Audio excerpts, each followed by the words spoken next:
Okay, let's talk about production of electrons. Uh, Electrons can be produced in two ways. The first way is what we call thermionic emission, and the second way is what we call photoelectric emission.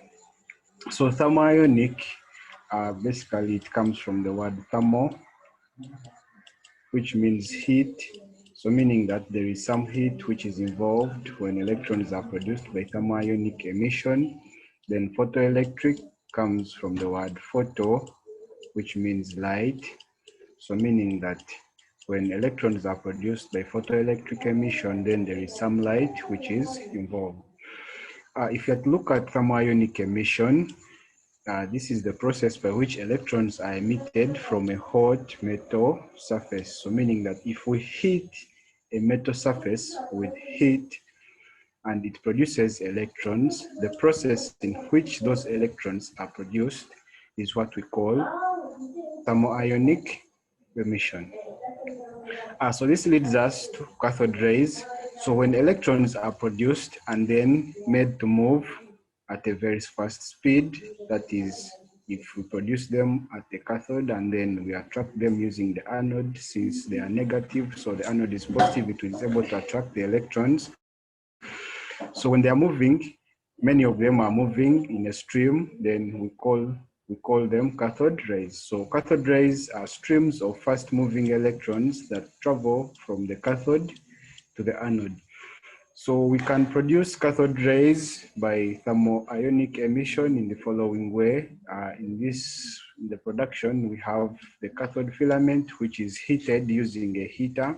So basically there is a heater here which is connected, to the cathode filament. Then we have the anode, which basically attracts the electrons that are produced. Then we have the vacuum inside here. It is a vacuum throughout to prevent the collision of electrons with air, because if there is air, electrons can easily collide with the air, and that affects the speed.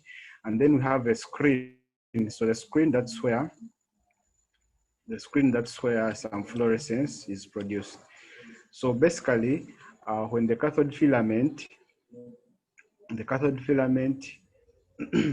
is heated by a low voltage, electrons are produced. So when we heat this cathode filament with a heater, electrons are produced. So we have an extra high tension here. So this is used to accelerate the electrons that are produced when the cathode filament is heated. So when the electrons, they travel, or they are attracted by the anode and accelerated by the extra high tension, and then directed to the screen by the anode. So when they hit the screen, they glow, or they produce some fluorescence. So electrons travel undeflected across the vacuum past the anode and produce a glow when they collide with the fluorescent screen, because they give up energy and the energy produces that glow. So the beam of fast moving electrons which move from this cathode filament towards the screen are what we call cathode rays, or they constitute what we call cathode rays. So the properties of cathode rays are here. One, they travel from cathode to anode in a straight line, or they travel in a straight line. That is the other way you can state this property. Then they carry a negative charge since they are made up of electrons. Then they are deflected by both electric fields and magnetic fields. Just because they have a charge, they are deflected by electric fields to the positive because they are negatively charged. And then they can also be deflected by magnetic fields.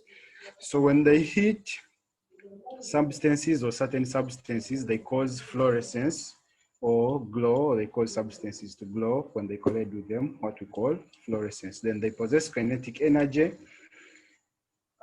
which can be changed to heat when they are brought to rest. And then they can produce X-rays when they heat metal surfaces, they produce X-rays.